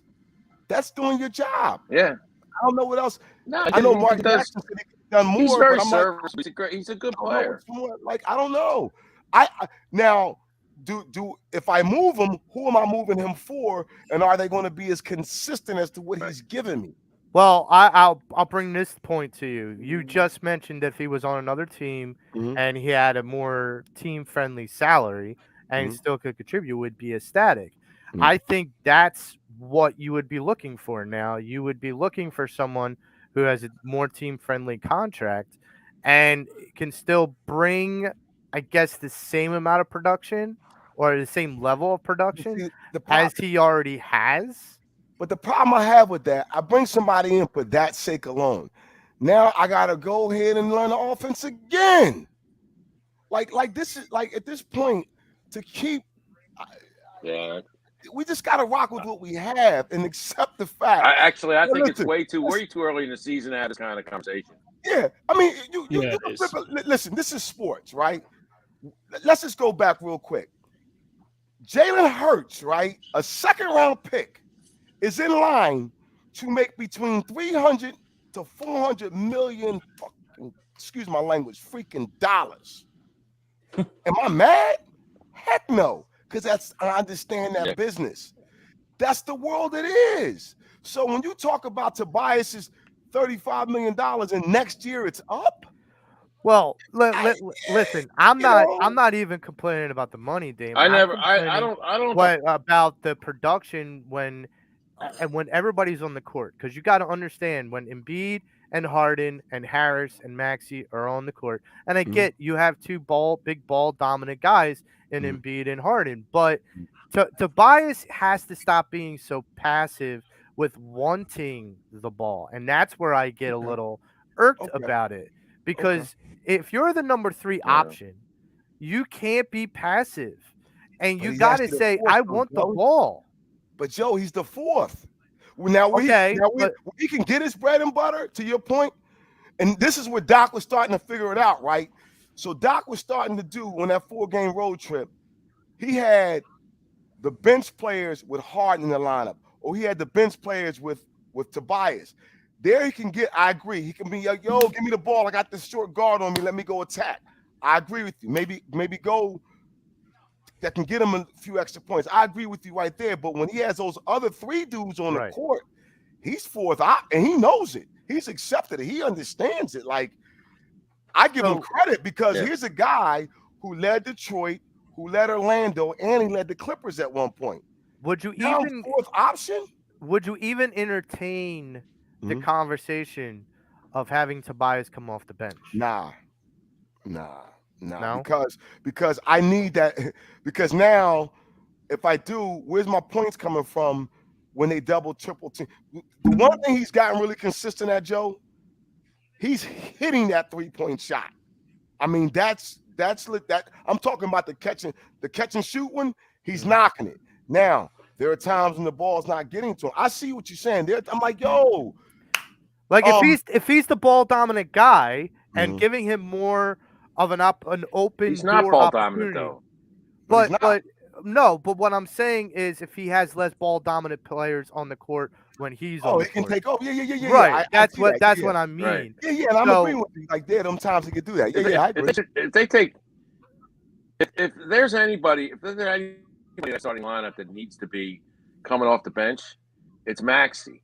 Because Maxey coming off the bench is to me. I mean, yes, he deserves to start, but he's a different cat. That if Doc sees it, okay, wait, there's a little slowness to the pace going on here. Let's jam some energy up in here. Man, you pull You know, Maxey off the bench, and it But shifts gears on the team but he completely. but he, I that's think what he was. Maxey would be way more effective coming off the bench. But that's what he was doing. He had Maxey in there with like this was he had this is when Melton was coming off the bench Yep. before the injuries. Right. He had Maxey Melton, who's a bench player. He had Thibault because he's giving him more minutes. Montrez and Niang. That unit was getting some work done because you had two defenders. Well, Montrez and Melton, right, and Thibault. Those are your three defenders. And Maxey's was getting his stuff up, and Niang can hit his shot, so it was working.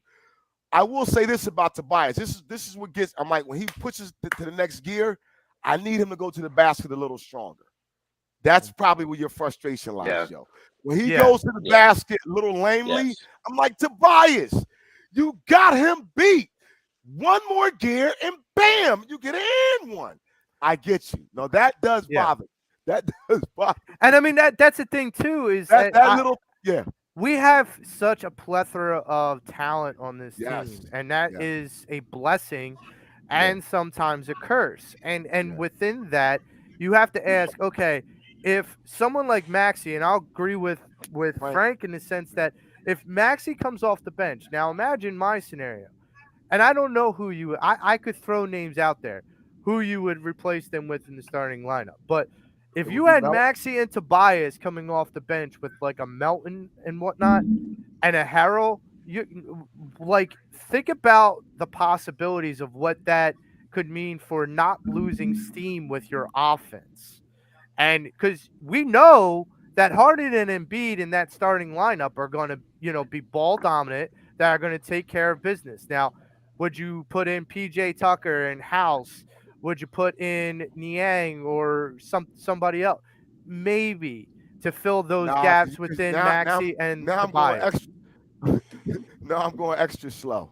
Nah, definitely not Niang. I'm going extra. Nah, listen. I think Niang's my last option. Yeah, right. I mean, yeah, he's. I think when you look at it, overall. And unfortunately, Harden guy. Hopefully, it'll be less than a month. They're supposed to reevaluate him in 2 weeks, and hopefully, he comes back sooner than later.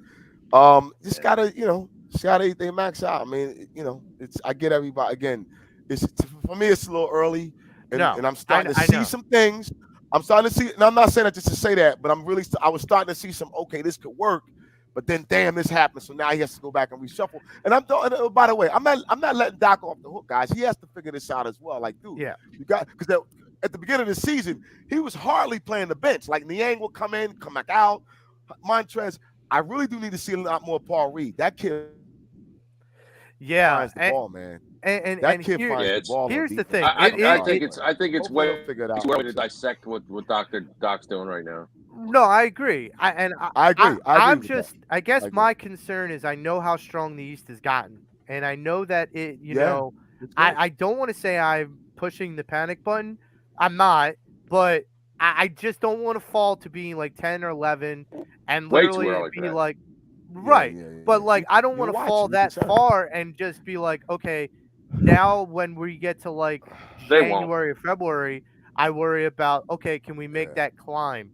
Because then I worry. And look, I hope that it just gets figured out. And I hope it doesn't come down to the same way that the Phillies had to, where they fired their guy.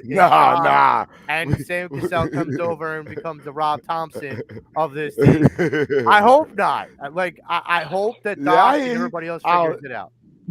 Yeah, sounds good, man. Good stuff.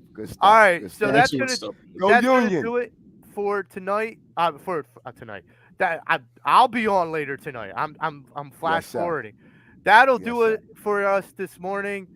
Great show, everyone. Once again, check out the EOP Network as a cheap plug. Check out Big Mouth Sports Philadelphia on Facebook. I have some gear for NLCS champs. Look for my name, Joe Marks, and click on the link. There'll be other group. What? I'm sorry. Go ahead. Before don't forget our Phillies predictions, but go on. Go ahead. I'm Yeah, sorry to cut we're you off. gonna do that. Okay. I'm sorry. So, check out phillysportstrips.com, David R. Cherry, Esquire. Check out Dolan's Bar in Delaware County. They are the most Delco bar. And for game 6 tonight, go there, check out Mickey Morandini. And guys, before we wrap, Damon, thank you. Phillies predictions for tonight. James Oh, Scorza. don't start with me. Don't start with me. James Go to Scorza. James and Frank first. James, what's your prediction for tonight? Man, I mean those two games gave me a bad taste in my mouth to this, even to this Saturday morning. I gotta go with the Astros. I'm sorry, I think it ends tonight. Oh, I gotta go with Houston tonight. I'm sorry. Okay. And my prediction, I mean, it's just they just look exhausted, guys. I'm sorry, I gotta go. How bad of it? How bad is it going to be, James? Just depends pull on the Band-Aid off. How bad is it going to be? It depends on two things: if Weaver can't go through the first to the third inning, or how bad Altuve is, how hot he is again against Weaver. Right. So Frank, that's going to be. What's your takeaway? What are you predicting for tonight? Phillies win 8-7. Oh, that's it. Phillies win 8-7 tonight. I definitely don't need another heart attack. Union wins 3-1. Okay. All right. And Union wins 3-1. Dame, it's down to you, brother. Let's go. I'm gonna go Union. I'm gonna go Union 4-2. I'm gonna get the goodness out the way. Joe, James, Frank, I'm a little nervous. It's the first time I've been nervous all series. Yeah, who isn't? I'm nervous. I'm kind of feeling what James is saying. So that little 93 team spark is coming out of me, hoping that they say, you know what? We're going to go out. We're going to put it out. Give us that one last hope. Harper hits a big hit. Phillies win 6-4. And we will see you tomorrow night. And so I'm going to go and hopefully bring some hope into this. Listen, the Phillies all season have been underdogs. They've been counted out. They've been written off. Well, damn it, no more. Tonight, the Phillies take the field in Houston and they say, no mas. And they go, okay. Oh, he got excited and pulled the mic. Damn. Dude, your mic scored again. Dude, you got excited and you pulled your mic out. You pulled Sopranos on us, brother. No. You pulled your mic out. Oh, shit. Oh, man. Tell him to hold up fingers. 3-2.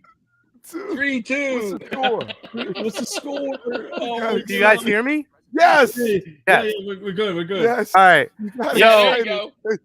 I needed to build anticipation. I needed to build anticipation. Anyhow, Phillies 5, Astros 3.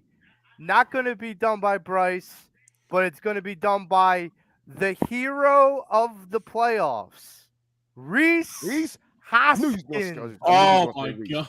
I knew you were going to say Reese. Reese the Peace will come back. My guy who Frank wants to trade. My guy who Frank wants to trade. Tomorrow. My guy. As soon as the series is over, out. Hey Frank. Speaking he already cleared out his locker. He cleared his locker out Thursday before he left. Well, you know who better be cleared all out? packed The people at the beer stand when his wife was buying like 300 beers for people in Philadelphia. People will miss that, believe me.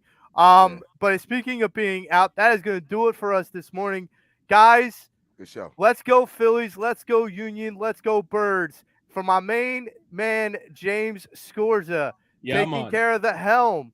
Frank Finnegan, Damon Salim, Tom Kelly, Dave Yarnold. I'm Joe Marks. We are the Pattison Ave Fanatics, and we are out.